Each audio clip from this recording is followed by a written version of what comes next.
Il est parfaitement évident quand on regarde les études épidémiologiques que l'alimentation est un des facteurs les plus importants pour ce qui est de déterminer ce terrain qui soit pro-cancer, soit anti-cancer. Par exemple, on sait que dans des pays où l'alimentation est relativement différente de la nôtre, comme des pays d'Afrique du Nord, ou en Asie, en Thaïlande, en Chine, au Japon, il y a des endroits entiers où certains cancers qui sont très fréquents en Occident, comme le cancer de la prostate ou le cancer du sein, n'existent pas. Et une des principales différences est l'alimentation. Donc on sait que l'alimentation a un rôle à jouer. Il faudrait être fou pour ne pas le concevoir. Ce qu'on met tous les jours, 3 fois par jour dans notre organisme à répétition a un impact majeur sur la biologie des cellules. Tout le monde est d'accord sur ça, il n'y a pas de doute. Pour ce qui est des ingrédients qui favorisent le développement, il y a une chose qui est assez claire, c'est que le cancer s'est accéléré considérablement depuis la Deuxième Guerre mondiale. Et il y a des choses qui ont changé depuis la Deuxième Guerre mondiale dans l'alimentation occidentale. Et on est très clair. Le premier, c'est l'augmentation de la consommation de sucre. Mais il y a maintenant du sucre dans presque tout, parce qu'il y a du sucre dans ce qu'on boit. Avant la Deuxième Guerre mondiale, il n'y a pas de sucre dans l'eau. Aujourd'hui, la principale source de liquide pour un être humain occidental, ce sont des boissons sucrées. Et or, le sucre nourrit directement les cellules cancéreuses. Elles ne peuvent se nourrir que de ça. Ce sont des cellules anormales qui se nourrissent que de sucre. Donc il est évident que ce changement dans l'alimentation a joué un rôle dans la biologie anti-cancer. Le deuxième facteur, c'est le changement dans les graisses animales. Donc dans tous les produits animaux, dans la viande, dans le lait, dans le beurre, dans le fromage et dans les œufs. Depuis la Deuxième Guerre mondiale, on nourrit les animaux avec du maïs et du soja, qui sont très très riches en graisse oméga 6 et très pauvres en graisse oméga 3, qui elle était très fréquente dans l'herbe. Tant que les animaux mangeaient de l'herbe, il y avait des oméga 3 dans la viande, le lait, le beurre, le fromage et les œufs. Quand on a arrêté de leur donner de l'herbe à manger, on s'est trouvé avec une chaîne alimentaire complètement déséquilibrée, avec beaucoup d'oméga 6, très peu d'oméga 3, et qui alimente toutes les réactions d'inflammation dans le corps. Or, le cancer a besoin d'inflammation pour grandir d'abord, parce que l'inflammation permet aux cellules de se multiplier plus vite, et ensuite pour envahir les tissus avoisinants, elle a besoin de ce contexte inflammatoire. Si on lui supprime ce contexte inflammatoire, il a beaucoup moins de chances de se développer. Donc, une des choses à faire, c'est de faire très attention à ce déséquilibre entre les oméga 6 et les oméga 3. Puis le troisième facteur, ce sont tous les produits chimiques qui ont envahi notre environnement, mais en particulier notre environnement alimentaire, y compris l'eau, depuis la Deuxième Guerre mondiale, avec l'utilisation généralisée des pesticides qui n'existaient pas avant la Deuxième Guerre mondiale. Moi, j'ai eu un cancer au cerveau. Bien, on sait que les viticulteurs de la région de Bordeaux qui utilisent beaucoup de pesticides ont 3 fois plus de cancer au cerveau que des gens avec des occupations comparables qui n'utilisent pas ces produits. Donc voilà les 3 facteurs dont il faut se prémunir: du sucre, des oméga 6 et des contaminants de l'environnement. La plupart des molécules anti-cancer contenues dans des aliments sont dans des légumes et des fruits, et pas dans la viande, le beurre, le lait, le fromage et les œufs. Ça, il n'y a aucun doute. D'autant plus que le beurre, le lait, le fromage et les œufs sont déséquilibrés en oméga 6. Les légumes et les fruits contiennent non seulement des antioxydants dont on parle depuis longtemps, mais de façon beaucoup plus importante que ça, elles contiennent des molécules spécifiques qui ont une action anti-cancer. Donc, par exemple, le thé vert qui a été montré, quand on met du thé vert avec des tumeurs en progression dans un laboratoire, on voit qu'elle empêche les tumeurs de grandir.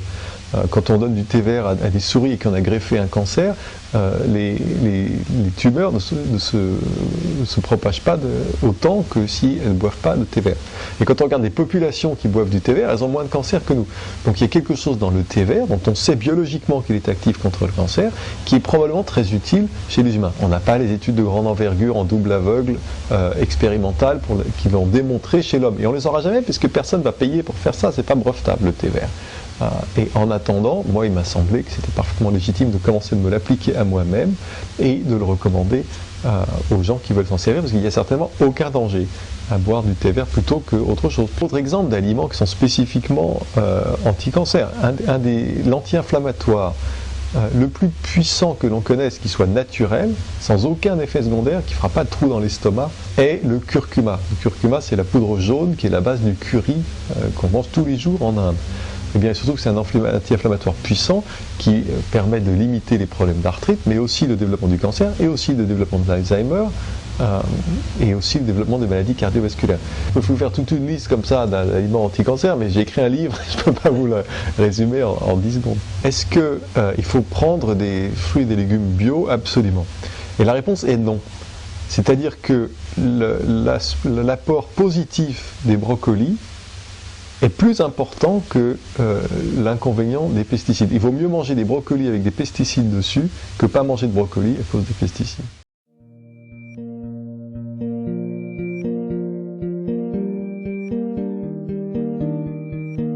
En matière d'alimentation, est-ce qu'on peut dire qu'il y a une vraie alimentation anti-cancer? Est-ce qu'il y a des aliments à proscrire? Est-ce qu'il y a des aliments à conseiller? Est-ce qu'un malade qui est cancéreux, tu vas l'envoyer chez un nutritionniste? Qu'est-ce que tu penses de l'alimentation à l'hôpital? Voilà, ça fait beaucoup de questions. Oui, ça fait beaucoup de questions. La première question, c'est est-ce qu'il y a une vraie alimentation anti-cancer? De mon point de vue, ça fait aucun doute qu'il y ait une alimentation anti-cancer.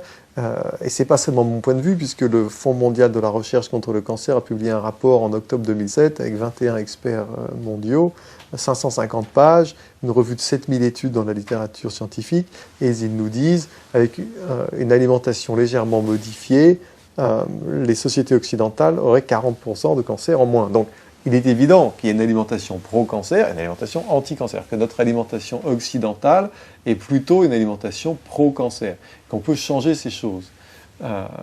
L'alimentation pro-cancer, c'est ce qui vient nourrir la progression des tumeurs, c'est-à-dire les excès de sucre raffiné, blanc en particulier, les excès de farine blanche, puisque manger de la farine blanche raffinée, c'est comme si on mangeait du sucre, ça fait tout de suite monter le sucre dans le sang, et comme tu le sais, ça stimule la sécrétion d'insuline, de facteurs de croissance comme l'IGF-1. Et puis, les acides gras hydrogénés et les acides gras oméga 6 en général, qui viennent nourrir l'inflammation et l'oxydation.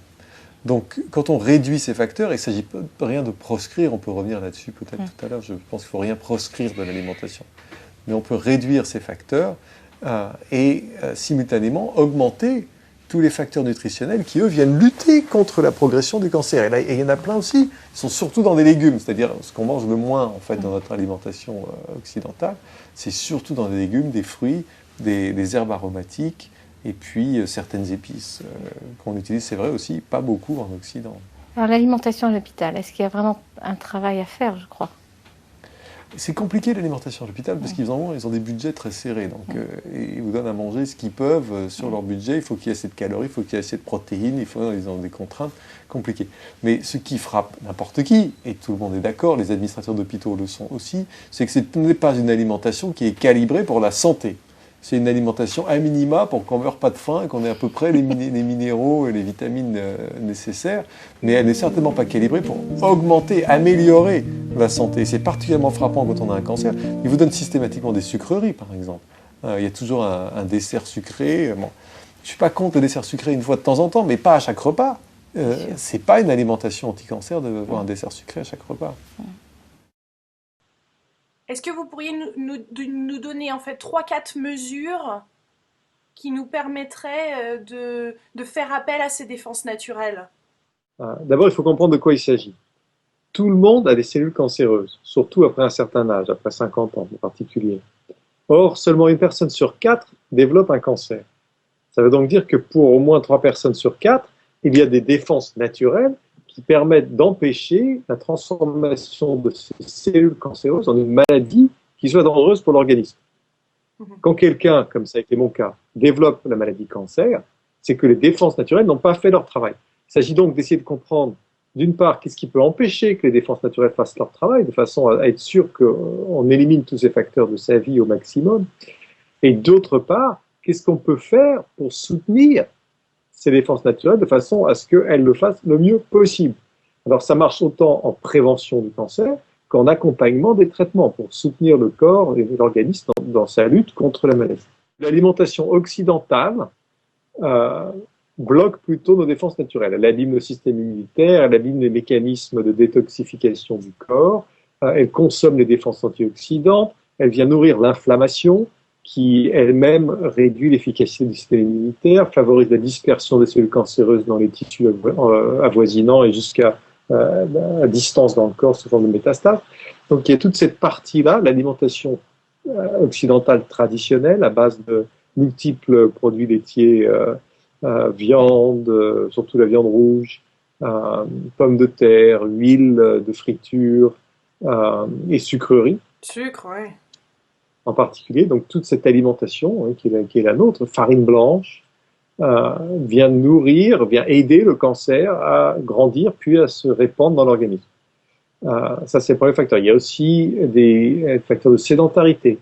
Le fait de ne pas bouger, de ne pas avoir d'activité physique, facilite la progression du cancer dans l'organisme. Il y a aussi le manque d'exposition au soleil, puisque les gens qui ne s'exposent pas au soleil ne fabriquent pas de vitamine D, et la vitamine D est une des défenses naturelles contre le cancer. On sait qu'aujourd'hui, 90% des femmes après 50 ans en France sont déficitaires en vitamine D par manque d'exposition au soleil. Il y a aussi l'exposition à des produits chimiques qui peuvent interférer avec les défenses naturelles. Donc ça peut être les produits chimiques utilisés dans le nettoyage à sec, ça peut être les pesticides, soit utilisés dans les champs, soit utilisés à la maison, parce que les gens les utilisent eux-mêmes avec des bombes, pesticides et insecticides. Ça peut être le benzène qui fait partie des gaz émis par les automobiles, etc. Donc tout cela vient interférer avec les défenses naturelles. Il faudrait que l'assiette typique de chaque repas soit 80% de légumes et peut-être 20% de produits animaux, mais 80% de légumes. Ce que les gens ne font plus, ce qu'on faisait dans le temps. La soupe paysanne de l'ancien temps, il y avait un petit peu de viande, mais pas beaucoup. Et il y avait surtout, c'était une soupe de légumes, peut-être avec des lardons, peut-être avec un petit morceau de viande de cochon ou de viande de volaille, mais c'était avant tout une soupe de légumes. Donc il faut revenir à ça. Ce sont des produits qui sont équilibrés en oméga 3, c'est-à-dire qui proviennent d'animaux qui ont mangé de l'herbe. L'herbe est très riche en oméga 3. Quand les animaux mangent de l'herbe, la viande, le lait, le beurre, le fromage, la crème, les œufs sont riches en oméga 3. Quand on nourrit les animaux avec du soja, du maïs, comme on le fait aujourd'hui dans les étables industrielles, il n'y a plus d'oméga 3 dans la viande, il n'y a plus que des oméga 6 qui sont pro-inflammatoires et qui favorisent le développement du cancer. C'est l'utilisation d'huiles comme l'huile d'olive ou l'huile de colza qui ont des propriétés anti-cancer, le colza étant très riche en oméga 3 et l'huile d'olive apportant des polyphénols qui viennent lutter contre l'oxydation et qui ont directement des effets anti-cancer, en plus du fait qu'elle n'a pas beaucoup d'oméga 6, contrairement aux huiles utilisées plus fréquemment et moins onéreuses comme l'huile de tournesol, l'huile de soja, l'huile de maïs. C'est l'utilisation d'herbes aromatiques, de thym, de romarin, de sauge, d'origan, de marjolaine, de basilic, de menthe, qui elles-mêmes contiennent des molécules comme le carnosol, qui sont des agents anti-cancer. Et puis, bien sûr, il y a les épices, comme le fameux curcuma, qui est peut-être un des aliments utilisés depuis le plus longtemps comme non seulement un aliment, mais aussi un remède médical dans la plus vieille tradition médicale au monde, qui est la médecine ayurvédique. Le curcuma est un médicament pour lutter contre l'inflammation. Et les gens qui consomment un petit peu de curcuma plusieurs fois par semaine ont des taux inflammatoires très inférieurs aux gens qui n'en consomment pas du tout. J'ai vu récemment qu'en Occident, on consomme un 1/8 de cuillère à café de curcuma par an en moyenne, qui provient de la moutarde, puisque le colorant jaune de la moutarde est le curcuma, alors qu'en Inde, on consomme 91 cuillères à café de curcuma par an. Et il se trouve que les Indiens ont moins de cancer, moins d'Alzheimer, moins d'arthrite, moins de colite ulcérative inflammatoire, moins de maladies cardiaques, enfin moins de toutes les maladies qui ont besoin d'inflammation pour se développer. Et qui pèsent sur notre société en ce moment. Qui pèsent considérablement sur notre société. Donc rien que le curcuma à lui tout seul, si vous faisiez une seule chose, ça pourrait être ça. Ou le thé vert, par exemple. On parle aussi beaucoup du thé vert, parce que les polyphénols du thé vert, les pigalocatéchine 3 galates en particulier, je me suis beaucoup entraîné pour dire ça très vite, rien que ces polyphénols-là agissent directement pour limiter la croissance des vaisseaux sanguins qui permettent au cancer de grandir et ont des activités anti-cancer spécifiques. Donc, on a plusieurs études qui montrent que les femmes qui consomment 3 tasses normales, occidentales, de thé vert par jour, ont 50% de risque de cancer du sein en moins. Les hommes qui consomment 3 tasses de thé vert par jour ont 50% de risque de cancer de la prostate en moins. Donc, ce sont des effets considérables pour un seul ingrédient qui est en plus assez agréable à consommer. Vous voyez, j'ai ma tasse là d'ailleurs, c'est celle de l'après-midi. Et il y a des associations d'aliments qui sont vraiment très très néfastes et vraiment à déconseiller. Oui, ça s'appelle le steak frites. Oui. Parce qu'en France, il y a une disparité considérable, avec beaucoup plus de cancers dans le nord du pays et beaucoup moins dans les régions où l'alimentation est plus méditerranéenne, comme le sud de la France. C'est peut-être lié aussi à l'exposition au soleil d'ailleurs, puisqu'on a vu que la vitamine D protège du cancer, que les gens qui sont plus fréquemment exposés au soleil fabriquent plus de vitamine D, et donc c'est bien sûr le cas dans le sud de la France par rapport au nord. La sauce tomate est un agent qui lutte efficacement contre le cancer de la prostate chez l'homme, le brocoli aussi. Quand on mélange les deux, on a un effet très supérieur à ce qu'on obtient chez les gens qui mangent que l'un ou que l'autre.